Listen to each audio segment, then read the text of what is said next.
और दोस्तों कैसे हो यार आप सभी लोग। मैं आप सभी को वेलकम करता हूं आपके प्यारे से आपके फेवरेट यूट्यूब चैनल दोस्तों, है ना। क्या नाम है जिसका नाम है दोस्तों JR ट्यूटोरियल्स। आप सभी का दोस्तों स्वागत है एकदम यार, सबका, जितने भी मेरे प्यारे बच्चे, अगर वो साइंस का बच्चा है, छोटा सा बच्चा है ना, JR जूनियर्स का बच्चा है, या फिर दोस्तों हमारे प्यारे से कॉमर्स का बच्चा है, आप सभी का दोस्तों हमारे प्यारे से चैनल पे स्वागत है। लेकिन मैं स्टार्ट करने से मैं बता दूं, जो भी मेरे कॉमर्स वाले बच्चे हैं ना, ये जो लेक्चर है उनके लिए है ना दोस्तों। तो अगर कोई प्यारा छोटा सा बच्चा गलती से आ गया है, कोई बात नहीं, आप बैक कर दो, है ना। ये कॉमर्स के बच्चों का लेक्चर चल रहा है दोस्त, आपको समझ में भी ना आया शायद, है ना। लेकिन अब जब यहां तक आ चुके हो तो यार दोस्तों लाइक करके जाना है, और जो भी आपके बड़े भैया है जो 11th कॉमर्स में है ना, उनको ये वीडियो जाके आपको शेयर करनी है, ठीक है। बाकी साइंस वाले बच्चे आपको भी अलविदा है यार, कॉमर्स का लेक्चर चल रहा है, अपने कॉमर्स वाले दोस्तों को सेंड करो ये जो लेक्चर है ना। हमारा प्यारा सा जो लेक्चर है दोस्तों, आज इकोनॉमिक्स का, पता है कौन सा लेसन चल रहा है? लेसन नंबर 9 चल रहा है। तो अगर कोई बच्चा है जिसने सीधा ये लेक्चर स्टार्ट करा है, नहीं मेरे दोस्त, पहले आपको लेक्चर नंबर 9 का, कौन सा लेक्चर नंबर 9 नहीं, लेसन नंबर 9 का लेक्चर नंबर 1 आपको जाके दोस्तों देखना है, ठीक है। बाकी आप फिर आपने जब जैसे ही कंप्लीट कर लिया लेक्चर नंबर 1, आप आइए मेरे साथ, मेरी ये जर्नी में जुड़िए। लेक्चर नंबर 2 को आज हम दोस्तों स्टार्ट करने वाले, ठीक है। आपका सारा कीमती समय हमने ले लिया एक इंट्रोडक्शन के साथ। बाकी यार दोस्तों, अगर आप चैनल पे पहली बार आए हो तो मेक श्योर करो आप पूरे चैनल को अच्छे से चेकआउट करिए, ठीक है दोस्तों। हम एजुकेशन रिलेटेड वीडियोस दोस्तों प्रोवाइड करते हैं, ठीक है। अब जैसे आप 11th में हो, आप यहाँ पे आए, आपने देखा, वैसे दोस्त सिर्फ और सिर्फ इकोनॉमिक्स का ही नहीं, SP एंड OCM भी ऑलरेडी अपलोडेड है आपके प्यारे से लेक्चर्स, आपके प्यारे से लेसन्स के, तो जाके चेकआउट करना है, ठीक है। बाकी अगर कोई भी डाउट आता है, कोई भी मुझसे बातचीत करनी है, ये मेरा इंस्टाग्राम ID, आप यहाँ पे मुझे जाके कॉन्टैक्ट कर सकते हो, ठीक है। बाकी देखो यार, अब ये सारी फालतू की बातें छोड़ो। अब मेरे जो कॉमर्स के प्यारे बच्चे हैं जो मेरे से इकोनॉमिक्स सीख रहे हैं, और वो भी दोस्तों आप शुरुआत से सीख रहे हो यार, आप हमारी जर्नी में बीच में आए, लेकिन अब दोस्तों आप एक मेरे परिवार हो, है ना। तो मेरे परिवार वालों, हमने लेक्चर नंबर 1 में क्या सीखा था? बच्चा कह रहा है सर ठीक है, अब आए ना पढ़ाई के मामले में, आइए सर सुनते हैं आपको। देखिए दोस्तों, लेसन नंबर 9 चल रहा है इकोनॉमिक्स का, ठीक है guys. Economic policy of India since 1991। आपको भी पता होगा दोस्तों, इसमें लेक्चर नंबर 1 में हमने एक बेस का, एक हिस्ट्री के बारे में थोड़ा सा समझा, हमारे ये लेसन का। हमारी ये दोस्तों ये जो लेसन है ना, ये एक लेसन नहीं दोस्तों, ये एक बहुत बड़ी पॉलिसी है, जिसने आज इंडिया का जो स्टेज है, जिसने आज इंडिया का जो लेवल है, जिसने आज इंडिया का जो ग्रोथ है ना दोस्तों, यहां तक इस पॉलिसी के वजह से ही हुआ है। ये हमने दोस्तों लेक्चर नंबर 1 में बात करी थी। अब लेक्चर नंबर 2 में दोस्तों हम जानने वाले हैं कि ये जो इकोनॉमिक पॉलिसी है ना यार, इकोनॉमिक पॉलिसी ऑफ इंडिया, इसमें ऐसा क्या हुआ कि 1991 में जब वो हमारा देश, कुछ साल पहले, जब आप शायद, आप नहीं होंगे, आप शायद तो क्या यार, मैं भी नहीं था, है ना दोस्तों। तो यार 1991 वो वाले एरा में अब आपको जाना है, और आपको इमेजिन करना है कि आपका जो देश है वो बहुत ज्यादा बुरी हालत में है। इतनी ज्यादा बुरी हालत है कि हमारी जो इकोनॉमी है दोस्तों वो 99% डिस्ट्रॉय हो चुकी थी। लेकिन अब हमारे जो, आप कह सकते हो गवर्नमेंट के जो लोग हैं, उनने अब सोचा अब कुछ भी हो जाए, या तो हम ये पार होंगे या तो हम आर पार होंगे। इसका मतलब ये दोस्तों, या तो हम कुछ ऐसी पॉलिसी लाएंगे सो दैट वो इंडिया का जो फ्यूचर है पूरी तरह से बदल ले। और दोस्तों वो पॉलिसी 1991 में आई, है ना, जिसको आज हम सीखने वाले। ये लेसन आपको वही सिखाना चाहता है कि आप अपने पास्ट में जाइए, आप अपने हिस्ट्री में जाइए, कि जहां पे गवर्नमेंट ऑफ इंडिया आपके लिए इतना सब की, वो जो मेमोरेबल चीजें हमारे देश के गवर्नमेंट ने करी, वो आज एक हर एक बच्चे को पता चले। गवर्नमेंट के द्वारा ये पूरी कोशिश लगी गई है। अब दोस्तों ये जो टॉपिक है ना यार, ये आपके सिर्फ और सिर्फ अपने इकोनॉमिक्स में नहीं दोस्तों, ये साथ ही साथ OCM में भी आता है। तो ये आपका फायदे वाली चीज है। तो ये लेसन को ना भाई एकदम ऐसे जान से आपको पढ़ना है, क्योंकि आपको एक जगह नहीं दोस्तों, 2 जगह मार्क्स मिल रहे हैं। और ये तो यार कुछ ऐसे चीजें हैं जो आप बचपन से सीखते आए हो, ठीक है। तो आज पूरे कान में एकदम ऐसे कोई डिस्टर्ब नहीं करेगा आपको कुछ वैसे सिचुएशन में आके बैठना है, और ये पूरा लेक्चर जो है दोस्तों सुनना है, क्योंकि यहाँ से ना यार एग्जाम में क्वेश्चन बनने वाले, और 2 सब्जेक्ट की प्रिपरेशन हो रही है आपकी एक साथ। पहला क्या है, देखिए दोस्तों, components of new economic policy, कि न्यू इकोनॉमिक पॉलिसी में ऐसे क्या हुआ ऐसे, तो जिसमें दोस्तों हम 3 बड़े बड़े चीजें यहाँ पे सीखने वाले। एक तो दोस्तों लिबरलाइजेशन क्या होता है समझते हैं, प्राइवेटाइजेशन क्या होता है समझेंगे, ग्लोबलाइजेशन भी क्या होता है हम समझेंगे। तो दोस्तों आज के जो लेक्चर है ना, इसका जो टारगेट है, आज के इस लेक्चर का टारगेट है दोस्तों, हम लिबरलाइजेशन को बहुत अच्छे से समझेंगे, और दोस्तों प्राइवेटाइजेशन को बहुत अच्छे से समझेंगे। तैयार हो, मेरा साथ दोगे? और दोस्तों लेक्चर नंबर 3 में ना यार हम ये लेसन को फिनिश कर देंगे, ठीक है। सिर्फ 3 लेक्चर में आपका एकदम 4 से 6 मार्क्स आपके हाथ में है दोस्तों, ये ग्रैब करने की अपॉर्चुनिटी आपके ऊपर है। चलिए, लिबरलाइजेशन क्या होता है? कभी दोस्तों आपने, अब चलिए मैं कुछ ना गेमर से बात करता हूँ, है ना। कुछ गेमर्स जो है, अब जो गेमर है उन्हें गेम खेलने की हॉबी है, ठीक है, कोई बात नहीं। तो बच्चों, कभी आपने grand theft auto, GTA, liberty खेला है क्या? बच्चा कर रहा है, अरे सर क्या बात कर रहे हो, अरे सर पूरा बचपन उसमें गया है ना, है ना, है ना, सही कह रहा हूं कि नहीं? एकदम GTA, लिबर्टी खेला है कि नहीं? या उसको दोस्तों GTA 3 भी कहा जाता था, है ना। अब दोस्तों माफ कीजिएगा, अब दोस्तों जो लिबर्टी है ना यार, इस वर्ड का मतलब क्या है, कभी सोचा है? बच्चा कह रहा है सर बिल्कुल सोचा है, गूगल भी अभी जस्ट गूगल करके आया सर, इसका मतलब होता है फ्रीडम। बिल्कुल। तो देखिए दोस्तों 1991 से पहले ना हमारी जो गवर्नमेंट है ये हर चीज में रोक टोक करती थी। अगर कोई पर्सन अपने देश का बाहर जाकर बिजनेस करना चाहता था तो गवर्नमेंट उसको कहती थी, अरे मेरे भाई रुक जा, क्या दिक्कत है, तू अपने देश में काम क्यों नहीं कर रहा, तुझे बाहर क्यों जाना है ना, तुझे बाहर क्यों जाना है, तू पहले देश में तो काम कर फिर बाहर जाने की बातें करना। गवर्नमेंट कुछ ऐसे बात करती थी। और फिर दोस्तों जब आप अपने देश में भी बिजनेस खोलने की कोशिश करते थे तो गवर्नमेंट पता है आपको आके ऐसे कहती, गवर्नमेंट अरे तूने परमिशन लिया बिजनेस खोलने का, और लिया तो कैसे दे दिया हमने तेरे को, वापस चेक करा सही से परमिशन मिला है कि नहीं, करप्शन के थ्रू दिया तो नहीं तुझे कहीं बिजनेस करने का अपॉर्चुनिटी। गवर्नमेंट इतने रेस्ट्रिक्शंस लगाती थी। लाइक आपके जो मॉम डैड होते हैं ना, हमारे स्ट्रिक्ट पेरेंट्स, वो क्या करते हैं अपने बच्चों को, अब बस 8 बज गए ना भाई, ठीक है आ जाओ घर पे आ जाओ। हाँ, तो गवर्नमेंट जो है 1991 से पहले कुछ इस तरह से होती थी, अपने जो भी देशवासी है उसको बिजनेस करने की अपॉर्चुनिटीज बहुत ही कम देती थी। और अगर देते भी थी ना यार दोस्तों तो बहुत ज्यादा रेस्ट्रिक्शंस लगाती थी, एकदम स्ट्रिक्ट पेरेंट्स जैसा काम करती थी। लेकिन 1991 में सोचा गवर्नमेंट ने, अगर मैं अपने बच्चों को, यानी कि गवर्नमेंट ने ऐसा सोचा, अगर मैं अपने देश के वासियों को ऐसे ही रोक टोक करूंगी बिजनेस करने से या फिर कुछ भी और कोई काम करने से, तो मैं कहीं ना कहीं तो उनके डेवलपमेंट को रोक रही हूं, है ना। तो गवर्नमेंट 1991 में कुछ एक ऐसी पॉलिसी लाई जिसे कहते हैं दोस्तों, है ना, ये अपनी न्यू इकोनॉमिक पॉलिसी, जिसमें एक सबसे बड़ा फैक्टर था और वो था लिबरलाइजेशन। अब चलते हैं लिबरलाइजेशन पे, समझते हैं ये क्या होता है। Refers to economic freedom. देखिए दोस्तों आपको फ्रीडम दिया मैंने कुछ इकोनॉमिक काम करने का। इकोनॉमिक यानी कि एक ऐसा काम जिसमें दोस्तों आपका और साथ ही साथ पैसे का इन्वॉल्वमेंट है। गवर्नमेंट को देखो यार तुम कुछ भी करो हमें कोई मतलब नहीं, लेकिन जहां पे पैसे की बात आ गई तो गवर्नमेंट देखेगी, अच्छा पैसे कमा रहा है, कैसे कमा रहा है, अच्छा अगर तूने बहुत सारा पैसा कमाया है टैक्स भरा कि नहीं, है ना। तो ये सब जो है गवर्नमेंट ड्यू डिलिजेंस करती है। ड्यू डिलिजेंस यानी कि चेक करती है, वेरीफाई करती है, समझती है कि उसने जो भी जगह से पैसे कमाए क्या वो जो सोर्स है वो एक अच्छा सोर्स से कमाया, वो एक लीगल सोर्स से कमाया, किसी को हानि तो नहीं पहुंचाई उसने वो पैसे कमाने से। तो गवर्नमेंट 1991 में ऐसे कुछ पॉलिसीज लेके आई। ठीक है दोस्तों, मैं आपको फिर से बता रहा हूं, ये जो लेक्चर है थोड़ा सा लेंदी होगा, लेकिन मैं सारे बच्चों से रिक्वेस्ट करता हूं स्टार्ट टू एंड देखना है। ठीक है, भले ही आप चाहो ब्रेक लेना जब अपन लिबरलाइजेशन का टॉपिक को एंड करें, लेकिन उसके बाद ही आप ब्रेक लेना, कोई ऐसे बीच में उठ के नहीं जाएगा। और जैसे ही प्राइवेटाइजेशन हो जाएगा तब आप जा सकते हो। ठीक है, चलो वापस।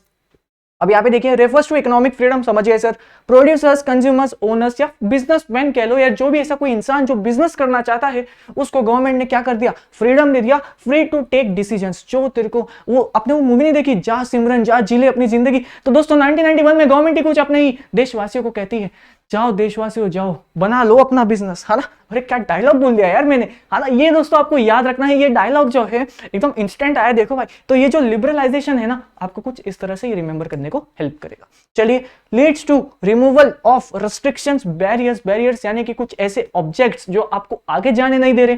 तो दोस्तों 1991 से पहले ना, जैसे मैंने आपको बताया, गवर्नमेंट जो है यार काफी यार एकदम स्ट्रिक्ट पेरेंट थी।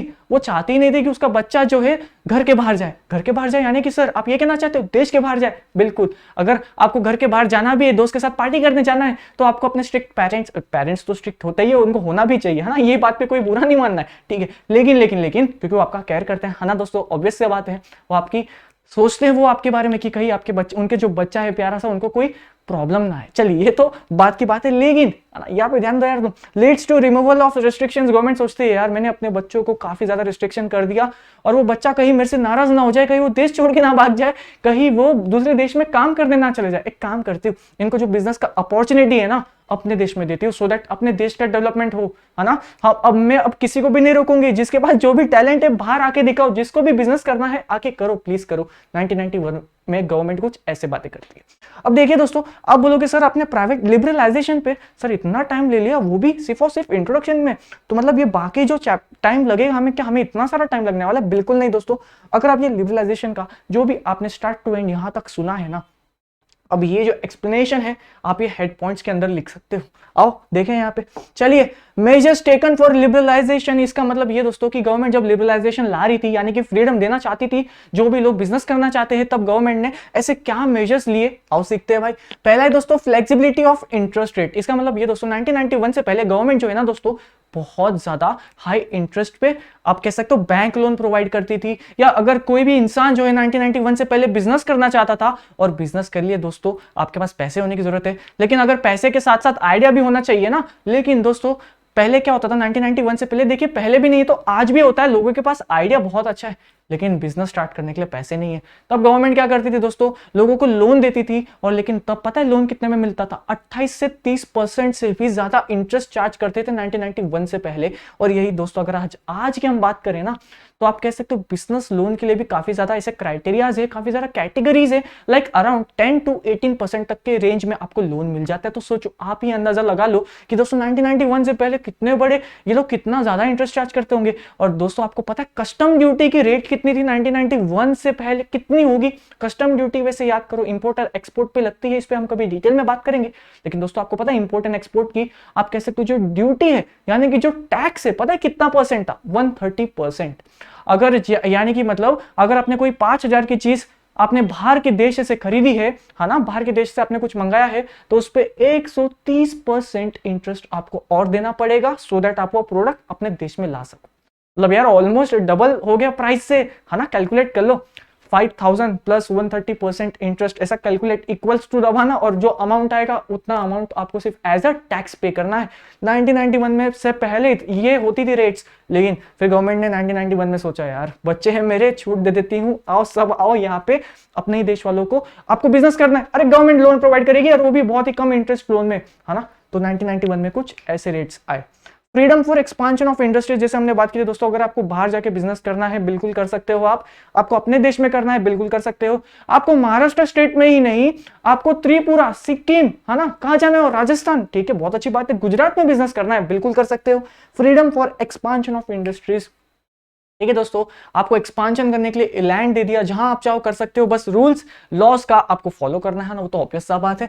बाकी ये देखिए दोस्तों, इंडस्ट्रीज यानी कि दोस्तों अगर आप पहले टेक्सटाइल इंडस्ट्रीज में थे, तब आप बाकी दूसरी इंडस्ट्रीज में भी जा सकते हो, कोई प्रॉब्लम नहीं है। लेकिन आपको मेक श्योर करना है आप गवर्नमेंट के सारे रूल्स लॉस को फॉलो करते हुए चल रहे हो। उसके बाद देखिए abolition of monopolies and restrictive trade practices, and I hope दोस्तों आपको मोनोपोलीज का मतलब नहीं पता है। बच्चा कह रहा सर नहीं पता है, अरे सर क्या बात है, हमको जो नहीं पता है आपको खुद से पता है। हाँ दोस्तों, क्योंकि मतलब ऐसे नहीं सारे बच्चों को नहीं पता हो, ऐसा जरूरी नहीं है, लेकिन हमने भी यार दोस्तों 11th में आगे सीखा था, बाकी है ना। चलिए बताता हूँ मैं इसका मतलब क्या होता है दोस्तों। देखिए मोनोपोलीज, मोनो यानी कि सिंगल, ठीक है, पुलिस यानी कि आप समझते हैं, है ना, उसके लिए तो मैं आया हूं। देखिए दोस्तों मोनोपोलीज का मतलब ये होता है दोस्तों, एक ऐसा इंसान जो पूरे मार्केट को रूल कर रहा है, एक ऐसा इंसान जिसके पास ही वो प्रोडक्ट है और किसी के पास नहीं है भाई, और वो एक ऐसा प्रोडक्ट है जिसका मार्केट में ना यार दोस्तों बहुत अच्छा डिमांड है। अब देखो वो जो बनाने वाला एक ऐसा इंसान, तो यार ये तो अपने आप को किंग कहलाएगा, क्योंकि इसका कोई मार्केट में कॉम्पिटिटर नहीं है, ये एक अकेला आप कह सकते हो प्रोड्यूसर या फिर मैन्युफैक्चरर है, इसका मार्केट में डिमांड भी बहुत अच्छा है। अब जिसको भी ये प्रोडक्ट खरीदना होगा, है ना, हम जो कस्टमर्स जो है, हमारे पास तो यार सिर्फ एक ही सेलर है ना, तो एक ऐसे इंसान को दोस्तों कहते हैं मोनोपोली, ठीक है। चलिए, एंड रेस्ट्रिक्टिव ट्रेड प्रैक्टिसेस, दोस्तों ट्रेड का मतलब पता है ना, बाय एंड सेल करना, प्रैक्टिस यानी कि कुछ एक ऐसा काम करना, एक ऐसी एक्ट करना। उसका देखिए दोस्तों रेस्ट्रिक्टिव मतलब कि आपको बाहर जाना है, बच्चा कैमरा के पीछे जो है बच्चा, हाँ हाँ आपसे कह रहा हूं, आपको बाहर जाना है, अच्छा ठीक है, कितने बजे तक आओगे वापस? आप बच्चा कह रहा है सर मम्मी देखो ना मेरे दोस्त का बर्थडे है ना, तो थोड़ा बाहर जाने दो, ठीक है जाने देता हूँ, लेकिन 8 बजे से पहले आ जाना, है ना। तो कुछ बिजनेस में जो दोस्तों हमारी जो गवर्नमेंट है ना, वो यही कहती थी, अगर आपको बिजनेस करना है, अच्छा बिजनेस करना है, ठीक है, कहाँ करना है, राजस्थान में करना है, ठीक है कर सकता है, लेकिन तू दोस्त गुजरात में नहीं आ सकता। गवर्नमेंट 1991 से पहले कुछ ऐसे बात करती थी, लेकिन 1991 के बाद गवर्नमेंट ने बोला राजस्थान, अपने देश में इतने सारे स्टेट्स है, इतने सारे कोने हैं, हमारा देश इतना बड़ा है, जहां बिजनेस करना है कर मेरे भाई, है ना। गवर्नमेंट अब 1991 के पॉलिसी में कुछ ऐसे कहती है। चलिए उसके बाद देखिए रिफॉर्म्स, रिफर कर दिया इसको, देखिए रिफॉर्म टू फेरा, फेरा सर वो फेरा लेने वाली बात कर रहे हो क्या? नहीं देखो यहाँ पे देखो, रिफॉर्म्स टू फेरा, ये क्या लिखा है दोस्तों, देखिए फेरा। अब आप लोग बोलोगे सर फेरा तो एक शॉर्ट फॉर्म लग रहा है, लेकिन इसका फुल फॉर्म क्या है? तो इसका फुल फॉर्म है दोस्तों फॉरेन एक्सचेंज रेगुलेशन एक्ट। अब दोस्तों देखिए 1991 से ना पहले एक फेरा एक्ट हुआ करता था, ये जो एक्ट है आज ये रिप्लेस हो चुका है, किस नाम से पता है? अब ये रिप्लेस हो चुका है दोस्तों फेमा के नाम से, फॉरेन एक्सचेंज मैनेजमेंट एक्ट। देखिए दोस्तों फॉरेन एक्सचेंज यानी कि आपने बाहर से मतलब अपने देश के बाहर से कोई भी एरिया से आपने कुछ एक्सचेंज करा, जैसे कि आप देखिए फेमा को आप पता है कब रेफर करोगे, जब आपके देश में बाहर से कुछ सामान आ रहा है, तब आप दोस्तों फेमा ये जो एक्ट है इसकी बात होती है। जैसे अगर कोई, आपको पता है एक दोस्तों एक बात बताता हूं, ये जो फेमा एक्ट है, जब आप कंपनी सेक्रेटरी के कोर्स में एग्जीक्यूटिव लेवल में एक सब्जेक्ट है EBCL, वहां पे फेमा एक्ट है और ये एग्जाम में बहुत ज्यादा इंपॉर्टेंट है, like around 4 to 8 marks exam में आता है ना। तो आपको वहां पे फेमा एक्ट पढ़ने को मिलेगा। आपको LLB में दोस्तों ये एक्ट पढ़ने को मिलेगा। सर हमें 11th-12th में पढ़ना है क्या? बिल्कुल नहीं पढ़ना, ये बस आपके लिए एक इंट्रोडक्शन है, ठीक है। बाकी देखिए दोस्तों फेमा एक्ट पता है कब लगता है?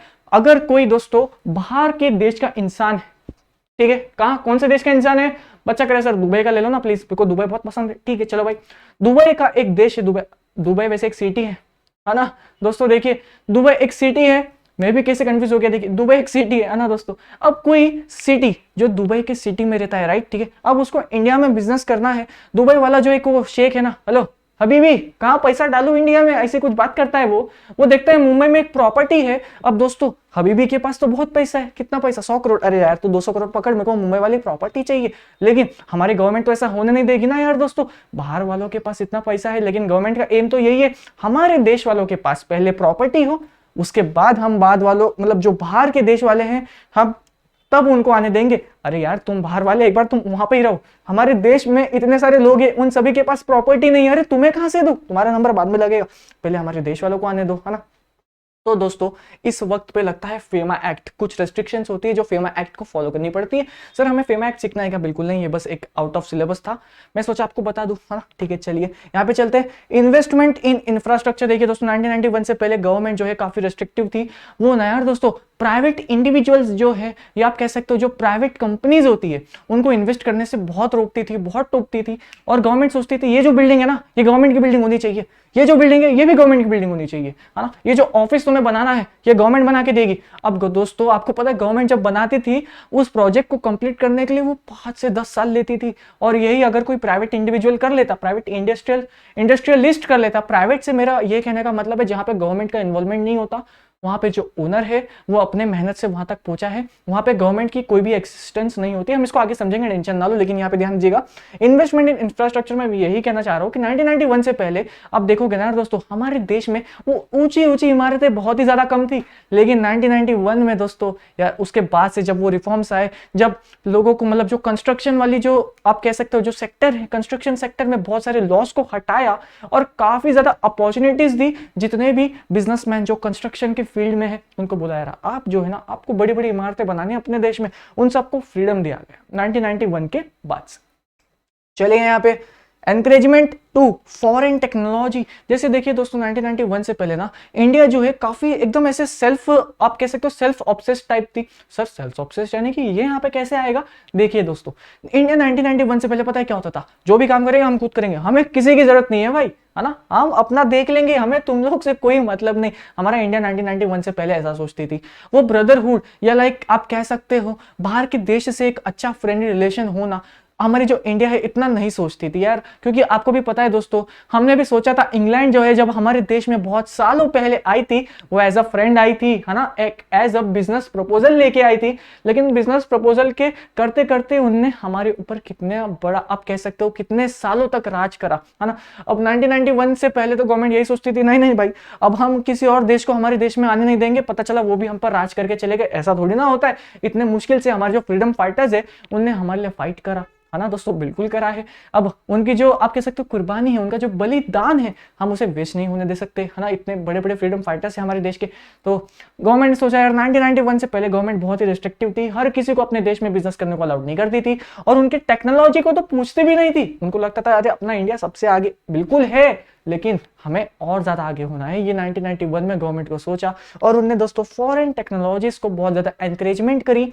और आज भी आपको पता है दोस्तों, आज भी ऐसे बहुत सारी टेक्नोलॉजीज है दोस्तों जो बाहर के देशों से, जो एकदम डेवलप नेशन है, या आप कह सकते हो जो साइंस के फील्ड में या टेक्नोलॉजी के फील्ड में बहुत आगे है, आज गवर्नमेंट, हमारी जो देश की गवर्नमेंट है, उनके साथ बहुत सारे एग्रीमेंट्स या कॉन्ट्रैक्ट आपके लोग कर चुकी है। हाँ, तो सबको साथ में चलना है, जिससे हमें 7th-6th पॉइंट में हमें ये सीखने को मिला। ठीक है, बाकी चलिए यहाँ पे क्या लिखा है, SEBI established on 12th of April 1992। ये जो 7th पॉइंट है, इसका जो पॉइंटर है वो है दोस्तों SEBI. Security and exchange board of India. वैसे दोस्तों इस पे ना यार मैं कुछ 1 मिनट तक भाषण देना चाहता हूँ मैं, फिलहाल आप सुनिए बस मेरी बातों को। ये कब हुआ था? एस्टेब्लिश्ड ऑन 12 अप्रैल 1992। चलिए ठीक है सर, लेकिन आप क्या बोल रहे थे? देखिए दोस्तों सेबी जो है ना यार, ये जो आप कह सकते हो शेयर मार्केट जो है दोस्तों, आपको पता है एक छोटा सा कमरा इमेजिन कर लो आप पहले, अब जहां पे भी बैठे हो ना, हाँ चलिए मैं यहाँ पे बैठा हूँ, ये हमारा ऑफिस है, बहुत अच्छा सा ऑफिस है, कभी दिखाएंगे आपको तो राहुल सर ने दिखाया ही है ना दोस्तों। अब ये जो ऑफिस है, अब समझो दोस्तों इसका, चलिए कितना कवर करूं, इसका 5 गुना, अब बस इंटू 5 ऐसे रूम्स और कवर कीजिए। बच्चा कह रहा सर राहुल सर का ऑफिस तो देखा है, उसका 5 गुना, ठीक है सर काउंट कर ले, मतलब इमेजिन कर लिया कितना बड़ा होगा। चलिए आपने इमेजिन करा दोस्तों, बस इतना ही बड़ा। आप कह सकते हो दोस्तों 1956 से पहले एक मार्केट हुआ करता था जहां पे सिर्फ ऐसे 4-5 लोग मिलके ना ट्रेडिंग करते थे। अब गवर्नमेंट ने सोचा यार 1992, आपको भी पता होगा हर्षद मेहता वाला स्कीम, गवर्नमेंट ने सोचा यार ऐसे तो काम नहीं चलेगा भाई, हमें एक ऐसी अलग सी कंपनी फॉर्म करनी होगी, एक अलग सा ऑर्गेनाइजेशन फॉर्म करना होगा जो पूरे स्टॉक मार्केट को ध्यान रखे, और 1992 में गवर्नमेंट ने सेबी को लाया।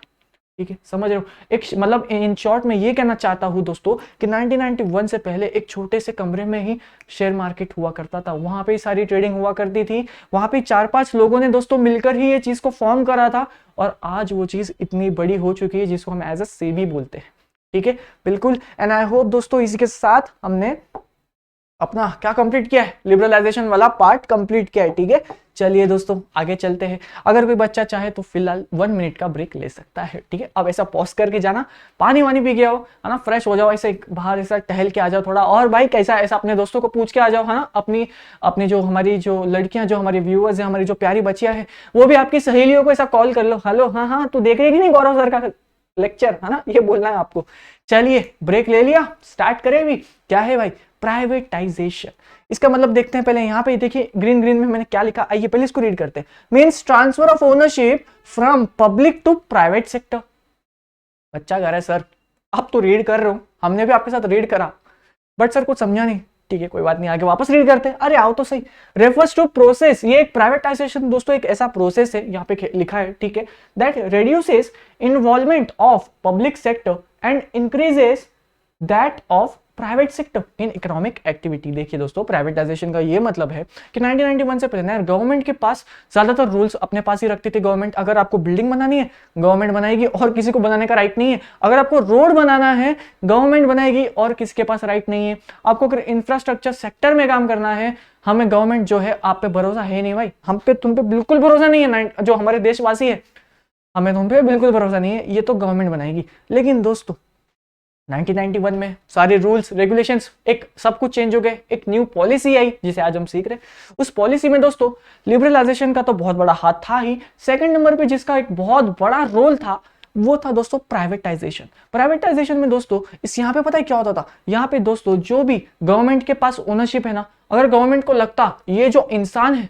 मुझे बहुत ट्रस्टवर्दी इंसान है, अगर मेरा जो बिजनेस है ना इंफ्रास्ट्रक्चर वाला, इसमें से अगर मैं कुछ राइट यानी कि कुछ हक अगर मैं इस इंसान को दूंगी तो ये पक्का कुछ बढ़िया सा काम करेगा। यार एक काम करती हूँ मैं, कितना संभालू यार, मेरे को रोड बनाना है, मुझे हॉस्पिटल बनाना है, मुझे सिनेमा वगैरह का भी गवर्नमेंट को बनाना है, क्यों ना ये सब सेक्टर्स को मैं आम आदमी के लिए रख दूं। अब जो भी आम आदमी यानी कि जो भी जनरल पब्लिक है अगर वो इन्वेस्टमेंट करना चाहेगी तो वो करेगी। गवर्नमेंट ने आपसे जितने भी रेस्ट्रिक्शंस थे सब हटा दिए, ये प्राइवेटाइजेशन कहना चाहता है। देखिए means transfer of ownership from public, यानी कि दोस्तों अब यहाँ पे समझिएगा, जब यहाँ पे भी पब्लिक वर्ड आ रहा है ना इस पूरे चैप्टर में, ये गवर्नमेंट को रेफर कर रहा है।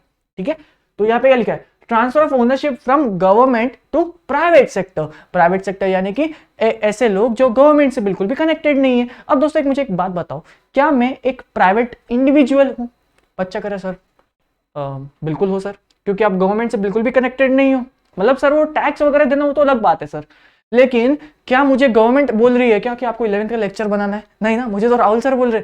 लेकिन दोस्तों क्या मुझे गवर्नमेंट आके बोल रही है, अरे गौरव अरे उठ भाई उठ, क्या कर रहा है तू, सो क्यों रहा है? तुझे गवर्नमेंट ने ऑर्डर दिया था ना तुझे 11th लोग बच्चों के लिए लेक्चर बनाना है? नहीं ना दोस्तों। तो क्या मैं प्राइवेट इंडिविजुअल हूं?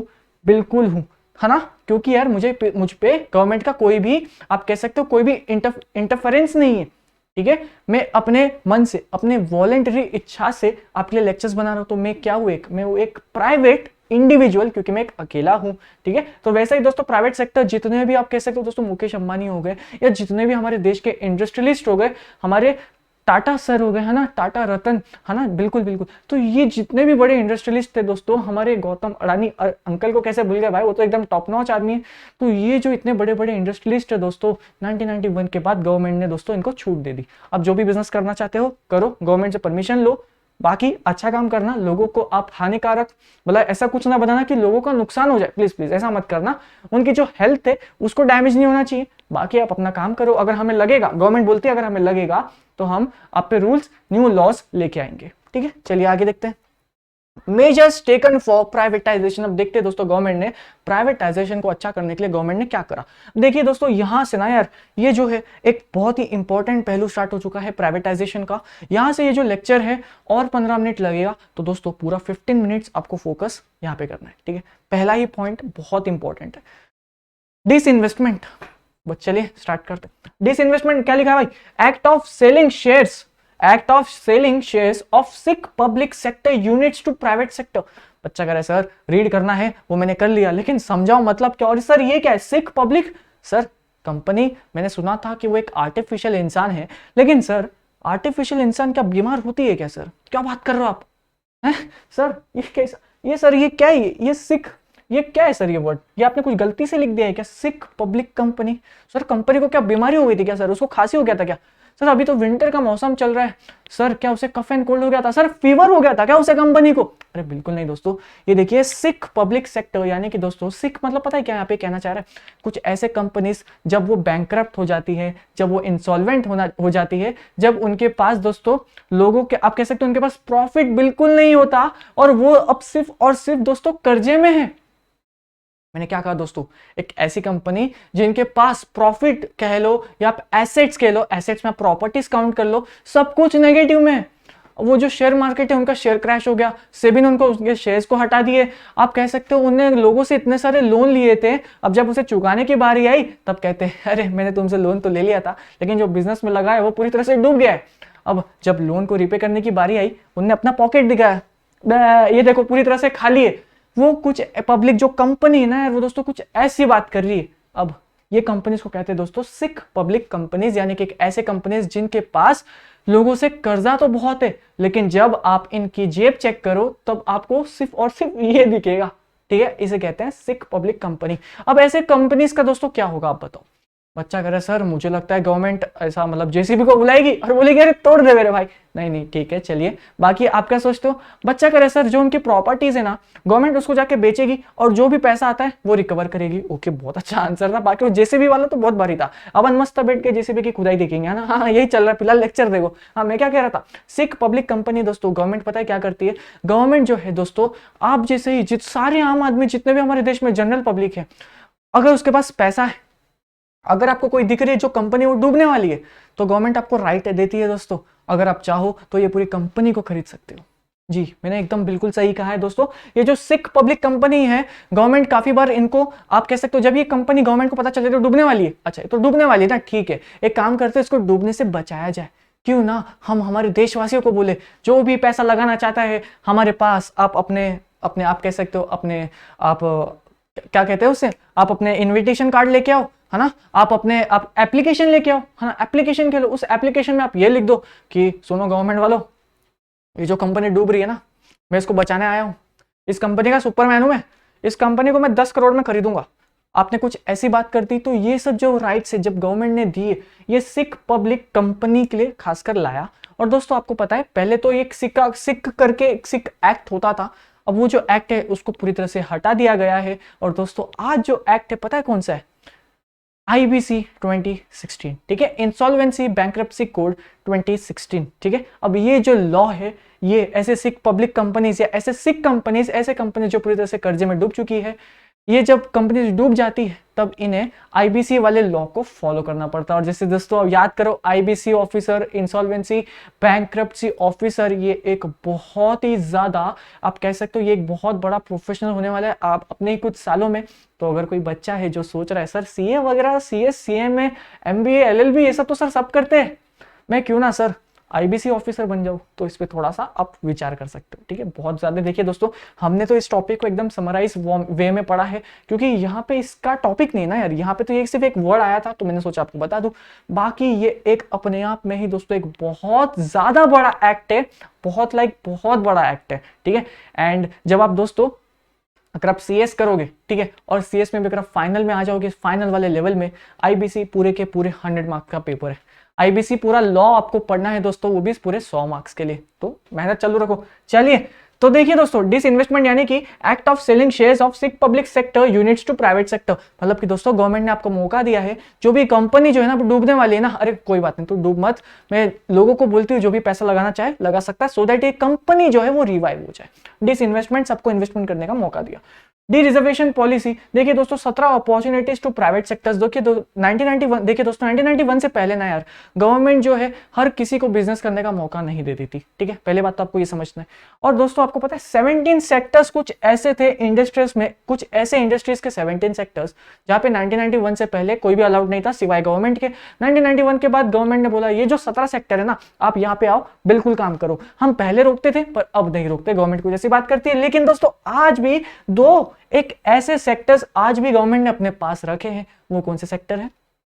रेलवे, इंडियन रेलवे, आपको भी पता है दोस्तों है ना, गवर्नमेंट ने जो है इंडियन रेलवे में अब तक भी कोई भी आम आदमी इंसान जो है ना यार, कोई भी इसको आके खरीद नहीं सकता। पूरी तरह से पूरा इंडियन रेलवे को खरीदने की बात कर दे, चाहे आपके पास कितने ही करोड़ रुपए क्यों ना हो, आप इंडियन रेलवे को नहीं खरीद सकते जब तक गवर्नमेंट अलाउ नहीं करती। और दोस्तों कुछ ऐसे atomic energy power plants government ने आज, जहां पे एटॉमिक एनर्जी जो है दोस्तों, यहाँ पे सिर्फ और सिर्फ गवर्नमेंट का पैसा लगता है, 1 रुपया भी जनरल पब्लिक, या आप कह सकते हो यहाँ पे 1 रुपया भी जनरल पब्लिक से नहीं लिया जाता, ठीक है, कोई दिक्कत नहीं आई। चलिए समझते आगे। Establishment of a board of industrial and financial reconstruction, देखिए दोस्तों to take decisions regarding sick company, जैसे मैंने आपको बताया था ना 1991 से पहले गवर्नमेंट ने जो सिक पब्लिक कंपनीज है, जितने भी सिक कंपनीज है, सिक कंपनी यानी कि बीमार कंपनी जिनके पास पैसे नहीं है ना, कंगाल हो चुकी है, तो ऐसे कंपनीज के लिए दोस्तों गवर्नमेंट 1991 से पहले एक एक्ट हुआ करता था। सर क्या हमें वो एक्ट को देखने की भी जरूरत है क्या? बिल्कुल नहीं, वो अब जो एक्ट है वो एक्ट को ही हटा दिया गया है, और उस एक्ट को दोस्तों हटा के उसके जगह पे एक नया एक्ट लाया गया है जिसे कहते हैं आईबीसी 2016 इंसॉल्वेंसी बैंक्रप्सी कोड 2016। जाके गूगल पे सर्च करो, कुछ नए से ऐसे आइडियाज लो, थोड़े से आउट ऑफ बॉक्स जाने की कोशिश करो, आपको भी पढ़ने में फिर मजा आएगा, है ना। चलिए 4th पॉइंट पे चलते, creation of national renewal board.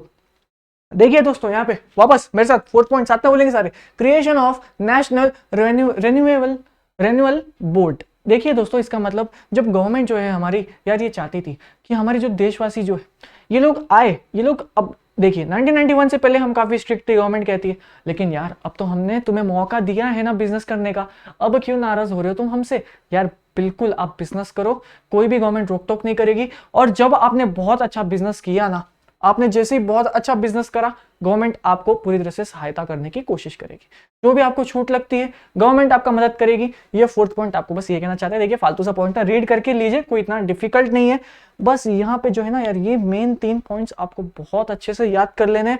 और जो दोस्तों जब ये लेक्चर एंड होएगा ना, आपको स्क्रीनशॉट लेना है और ट्राई कीजिएगा कुछ यहाँ से आप इस चीजों को याद करिए, है ना, आपको समझ के नहीं, आपको एग्जाम में लिखना भी तो है, ठीक है। चलिए आगे चलते हैं। आज का दोस्तों आखिरी पॉइंट है, और इस आखिरी पॉइंट के भी कुछ सब पॉइंट्स, ठीक है। चलिए हार्डली 10 मिनट्स अगर आप पूरा फोकस, मैक्सिमम 10 मिनट्स अगर दोस्तों मेरे प्यारे बच्चों आप पूरा फोकस यहाँ पे बनाओगे, तो बनाओगे पक्का? स्टार्ट करें, पूरा फोकस मुझे चाहिए आपका 5th पॉइंट पे। चलिए नवरत्न स्टेटस, सर नवरत्न स्टेटस, ठीक है, स्टेटस से ऐसा लग रहा है कि यार सर एक तरीके से कुछ, एक आप कह सकते हो एक रिवॉर्ड, एक टाइटल जो गवर्नमेंट देगी कुछ ऐसे लोगों को जो एकदम सर एकदम बहुत ही ज्यादा मेहनत वाला काम कर रहे हैं, कुछ एक ऐसा काम कर रहे हैं जिससे हमारे देश की इकोनॉमी ग्रो हो। तो सर कुछ ऐसे कंपनीज को क्या गवर्नमेंट स्टेटस देगी, और उस स्टेटस को कहते हैं दोस्तों नवरत्न। बिल्कुल, आपने बहुत ही अच्छी तरह से इंटरप्रेट करा है। देखिए दोस्तों 1997 और 1998, है ना, क्या हुआ था यहाँ पे, 9 public sectors were given the status of नवरत्न। मतलब कि दोस्तों 1997 और 98 के जब ईयर हुआ करता था तो कुछ ऐसे 9 सेक्टर्स थे जहां पे उन सेक्टर्स को दोस्तों नवरत्न का कहलाने का जो एक सौभाग्य है वो दिया गया गवर्नमेंट द्वारा। सर ऐसे कौन से 9 सेक्टर्स थे, आइए देखते हैं। ये जो है 9 सेक्टर्स यहाँ पे लिखे गए। IOC Indian oil corporation, oil and natural gas corporation, ये देखिए हिंदुस्तान पेट्रोलियम, ठीक है भाई, यहाँ पे इंडियन पेट्रोकेमिकल्स, ठीक है। चलिए यहाँ पे देखिए, यहाँ पे भेल, ये वगैरह जो वर्ड्स है ना, ये काफी ज्यादा फेमस आप कह सकते हो आप, ठीक है, फेमस कंपनीज है ये काफी, जिन्होंने दोस्तों हमारे देश की डेवलपमेंट में बहुत बड़ा हाथ रखा है, ठीक है। मतलब लाइक अगर हम कुछ ऐसे सेक्टर्स की बात करें जो एकदम ज्यादा रेवेन्यू आप कह सकते हो जनरेट करते हैं हमारे देश की इकोनॉमी के लिए, तो दोस्तों 1997 और 1998 में ये 9 ऐसे सेक्टर्स थे, ऐसे कंपनीज थी, है ना, जो एकदम एक्स्ट्रा ऑर्डिनरी परफॉर्मेंस करा इनने 1991 के बाद से। तो गवर्नमेंट ने सोचा इनकी मेहनत पे इनको अवार्ड देना बनता है, तो गवर्नमेंट ने कौन सा अवार्ड दिया, इनको एक टाइटल दिया। किस चीज का टाइटल दिया दोस्तों, नवरत्न स्टेटस का। क्या बात है। चलिए दोस्तों अब देखिए आगे, फर्दर कैटेगराइज्ड इन 2। अब दोस्तों देखिए जो 9 सेक्टर्स जो ये कंपनीज है ना, इसको भी दोस्तों और 2 सेक्टर्स में डिवाइड कर। देखिए ये 2 सेक्टर्स में काफी बच्चे हो जाते हैं कंफ्यूज, लेकिन इस सेक्टर के लिए मैं आप कंफ्यूज ना हो इसलिए मैंने इसको एक चार्ट फॉर्म में प्रिपेयर करा है। इसका आपको पहले स्क्रीनशॉट ले लेना है, ठीक है। मैं बीच में खड़ा रहता हूँ भाई, स्माइल वाइल देता हूँ, थोड़ा अच्छा सा फोटो लेना, ठीक है। अगर मैं बेकार नहीं आ रहा हूँ तब स्क्रीनशॉट मत लेना। आ रहा हो कि नहीं, पूरा दिख रहा है? अरे बढ़िया सी फोटो लो यार, कौन सा शाहरुख खान वाला पोज दो क्या, ऐसा वाला। चलो ले लिया स्क्रीनशॉट, ले लिया। अब आओ यहाँ पे, चलिए क्या चल रहा है, कैटेगरीज्ड इनटू। अब ये जो दोस्तों हमने जो 9 सेक्टर्स देखे, ये और 2 पार्ट्स में डिवाइडेड है, जिसमें पहला है मिनी रत्नास एंड महारत्नास, ठीक है। आइए समझते हैं क्या लिखा है भाई यहाँ पे। देखिए दोस्तों ये वाला जो अभी हम सीख रहे हैं, मिनी रत्नास, साथ दोगे पूरा, 5 मिनट्स लगेगा दोस्तों। चलो, introduce by government of India, कब किया था दोस्तों, 2002 में। चलिए सर समझ गया। अब ये जो दोस्तों मिनी रत्नास जो है, ये 2 कैटेगरीज में डिवाइडेड है, ठीक है। पहला कैटेगरी ये है और दूसरा कैटेगरी दोस्तों ये। सीखने को तैयार मेरे भाइयों? चलो ऐसे हो जाता हूं, फुल डांस स्टेप चल रहा है यहाँ पे। देखिए फर्स्ट कैटेगरी में दोस्तों क्या लिखा है, public sector companies should have made a profit in last 3 years continuously. Pre-tax profit should have been rupees 30 crore or more or at least one of 3 years।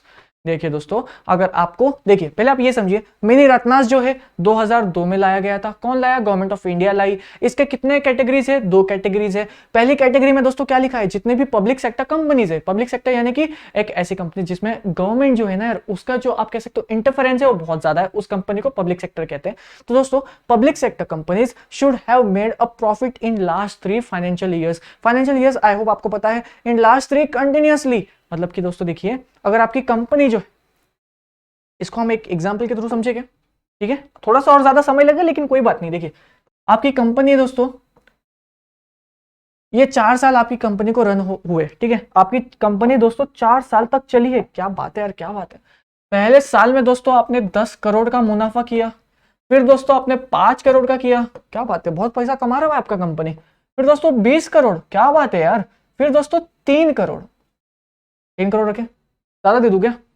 चलिए कोई बात नहीं। लेकिन देखिए दोस्तों, अब ये जो प्रॉफिट्स है बिल्कुल पूरी तरह से पॉजिटिव है। तो क्या आपकी कंपनी दोस्तों, क्या आपकी कंपनी फर्स्ट कैटेगरी में आएगी? आइए देखते हैं। Public sector company should have made a profit in last 3 years। आइए देखते हैं। हाँ सर, कंटिन्यूअसली हमने 3 साल प्रॉफिट कमाए। सर आगे बताइए, एक और कंडीशन है ना, and pre tax profit should have been 30 crore और मोर ऑफ एट लीस्ट 1। इसका मतलब ये दोस्तों कि जब आप 3 साल कंटिन्यूअसली ऐसे देखोगे ना, यहाँ के 3 साल कौन से, सर ये 3 साल है। क्या किसी भी साल में हमने 30 करोड़ से ज्यादा प्री टैक्स प्रॉफिट से पहले कमाया है? बच्चा कह रहा है अरे सर नहीं कमाया है। देखिए सर 20 करोड़, 5 करोड़, 3 करोड़, नहीं सर 30 करोड़ से ज्यादा तो नहीं है। आपको दोस्तों इंडिविजुअली चेक करना है ना। यह मैं आपको प्रैक्टिकली क्यों सिखा रहा हूँ, इसका कोई प्रैक्टिकल नहीं है, लेकिन दोस्तों आप इसका कंसेप्ट समझिए, फिर उसके बाद आप अपने मन से लिखिए, कोई बात नहीं। देखिए, और मोर एटलीस्ट किसी भी एक साल में आपको 30 करोड़ से ज्यादा प्रॉफिट चाहिए था। क्या आप कर पाए? नहीं सर नहीं कर पाया। तब आप क्या फर्स्ट कैटेगरी में आओगे? नहीं सर, क्योंकि यहाँ पे 2 कंडीशन है ना, समझ रहे हो। चलिए अब देखते हैं कि आप सेकंड कंडीशन में आ पाते हो कि नहीं। If it has continuously made a profit in last 3 years as well as having the positive net worth. देखिए दोस्तों, एक सेकेंड, चलिए देखिए, हमने क्या पिछले 3 साल में लगातार प्रॉफिट कमाया, बिल्कुल कमाया सर। तो क्या, और हमारी जो नेटवर्थ है दोस्तों, मतलब ये जो यहाँ पे देखिए 5 करोड़ का फायदा है ना, नेटवर्थ भी फायदे में है, 20 करोड़ का फायदा है। नेटवर्थ आप ऐसे से ये कह सकते हो, ये काफी बहुत बड़ा टर्म है ये नेटवर्थ वाला। बाकी आप ये कह सकते हो उसकी जो पूरी बैलेंस शीट जब आती है ना, जब ऐसा आप कह सकते हो पूरी कंपनी का ओवरऑल जितना भी सेल हो गया, जितना भी परचेज हो गया, सब कुछ मिला के जब आप उसमें से हटा देते हो ना, जितने भी लॉस वगैरह जो भी आपने हटा दिया, जब वो लास्ट में जो अमाउंट आती है उसे नेटवर्थ कहते हैं। अब वो जो नेटवर्थ है ये पॉजिटिव में है, बिल्कुल है सर। तब क्या आप सेकंड कैटेगरी में आ सकते हो? बिल्कुल आ सकते हैं, है ना। समझिए, देखिए बहुत आसान है इसका, ये सिर्फ एक थियोरी है। आप इसको अगर रीड भी करते हैं तो चलता, मैं आपको ये भी बोल सकता दोस्तों इसको रीड करके आप फिनिश कर दीजिएगा, लेकिन मैंने सोचा क्यों ना इसको एक थोड़ा एग्जाम्पल के थ्रू समझाए। और इसके साथ ही साथ दोस्तों एग्जाम्पल, वैसे आपको एग्जाम्पल एग्जाम में नहीं आने वाला कि एक क्वेश्चन दिया गया है, बताओ क्या ये मिनी रत्ना है या क्या ये महारत्ना है ना। वैसे एक बात बताओ, क्या ऐसा क्वेश्चन आ भी सकता है, लेकिन 99% तो चांस नहीं है ना। अगर लेकिन आपके जो कॉलेज वाले वो सोचेंगे भाई चलो इनकी बैंड बजाते हैं, है ना, इनकी वाट लगाते हैं, तब कुछ ऐसा क्वेश्चन आ सकता है। ऐसे क्वेश्चन पता अगर आप सीए फाउंडेशन या एग्जीक्यूटिव लेवल में होते तो मैं आपको पक्का बोलता भाई ऐसा क्वेश्चन एग्जाम में आने वाले, लेकिन नहीं हो ना, आप अभी तो 11th में हो। तो हमने फिर भी डीप स्टडी आप कह सकते हो कर ली है, इतनी जरूरत नहीं है अब, लेकिन आप जेआर के बच्चे हो तो आपको आना चाहिए। चलिए दोस्तों, महारत्नास में कौन कौन आता है दोस्तों? देखिए महारत्नास जो है ये आया था, इंट्रोड्यूस हुआ था दोस्तों 2009 में। इसका जो ऑब्जेक्टिव था दोस्तों, टू एम्पावर मेगा और सीपीजेड्स, क्या यहाँ पे सीपीएसई, ठीक है, कुछ नहीं, सीपीएसई, ठीक है। चलिए इसको देखते हैं। To empower mega expand, to expand क्या करने के लिए दोस्तों? देखिए यहाँ पे ध्यान दीजिएगा, सबका फोकस मेरे तरह, to expand their operations and emerge as a global giant or become MNCs। देखिए दोस्तों, महारत्नास का स्टेटस जो है आपको ये पता है कब से आने लगा? 2009 से। और ये स्टेटस जो है महारत्नास का दोस्तों, ये आपको पता है कब मिलेगा? जब आप अपने आप में आपकी जो प्राइवेट सेक्टर होगी या पब्लिक सेक्टर होगी, आप कुछ इतना डेवलप करते हो कि आपने हमारे देश की इकोनॉमी को बहुत अच्छा हेल्प करा है। उसके साथ ही साथ देखिए दोस्तों, आप एकदम ग्लोबल जाइंट हो। आप क्या हो दोस्तों? आप एक एमएनसी बन चुके हो, मल्टीनेशनल कंपनी। दोस्तों एक ऐसी कंपनीज होती है जिनका जो ऑपरेशन है इंडिया में भी चलता है, और सिर्फ इंडिया में नहीं, बहुत सारे देशों में इनका काम चलता है। ये कंपनीज को कहते हैं दोस्तों एमएनसीज, ठीक है। अब आपको क्या करेगा दोस्तों, अगर आपकी जो कंपनी है उसने इकोनॉमी में इतना डेवलपमेंट करा है, इतने फैक्टर्स उसने प्ले करा है, उसने एकदम इंपैक्ट कर दिया इकोनॉमी में। अगर हम कोई बड़ी कंपनी की बात करते हैं तो हम और सिर्फ उसका ही एग्जांपल लेते हैं। अगर आप ऐसा कर पाओगे 2009 के बाद से या उससे पहले भी, तब दोस्तों आपको मिलेगा कौन सा स्टेटस? महारत्नास का स्टेटस। क्या बात है। चलिए तो दोस्तों देखिए, इसके साथ हमने इस लेक्चर को यहाँ पे फिनिश करा। टोटल 43 मिनट्स लगे हैं, ये इतना बड़ा नहीं है, आपने इससे भी ज्यादा पढ़ाई करी है मेरे साथ, है ना। बाकी दोस्तों देखिए, लिबरलाइजेशन वाला पार्ट हो चुका है, प्राइवेटाइजेशन वाला पार्ट हो चुका है। नेक्स्ट लेक्चर में, लेक्चर नंबर 3 में हम इस चैप्टर को पूरी तरह से फिनिश करेंगे, जिसमें हम दोस्तों सीखने वाले हैं ग्लोबलाइजेशन का मतलब, और एक छोटा सा टॉपिक है। तो लाइक वो लेक्चर तो काफी शॉर्ट होएगा, लेकिन आई होप दोस्तों आपको ये लेक्चर बहुत अच्छे से समझ में आए, ठीक है। जो भी अगर आपका कोई बच्चा है मेरा प्यारा सा, अगर कोई भी डाउट है ना यार, कोई भी दिक्कत आ रही, प्लीज मुझे आप इंस्टाग्राम पे कांटेक्ट कीजिएगा। बाकी कमेंट सेक्शन तो यार आपके लिए बना हुआ है। बाकी दोस्तों अगर आप मुझे इंस्टाग्राम पे कांटेक्ट करोगे तो मैं अपना वॉइस भेज के आपके डाउट्स क्लियर कर सकूंगा, ठीक है। तो ये फैसिलिटी मैं आपको इंस्टाग्राम पे दे सकता हूँ, बाकी ये कमेंट सेक्शन में तो ये वाली फैसिलिटी नहीं है ना। तो चलो फिर दोस्तों, इस लेक्चर को अपन यहाँ पे एंड करते हैं। प्लीज कमेंट करके बताना मैंने कैसा समझाया आपको। जहां पे भी दिक्कत आ रही है कमेंट करो यार, सो दैट मैं और थोड़ा सा इंप्रूव कर सकूं। जब हम दोस्तों डाउट सेशन लाएंगे तब आप अपने डाउट्स ऐसे लिख कर रखो एकदम, है ना, आपको इंस्टाग्राम पे सेंड करना है। चलिए दोस्तों, इस लेक्चर के लिए सिर्फ इतना ही। मिलता हूं आप सबसे लेक्चर नंबर 3 में। तब तक के लिए अपना ख्याल रखना, अच्छे से पढ़ाई करो यार, एकदम मस्ती करो फुल, ठीक है। चलो यार चलता हूँ।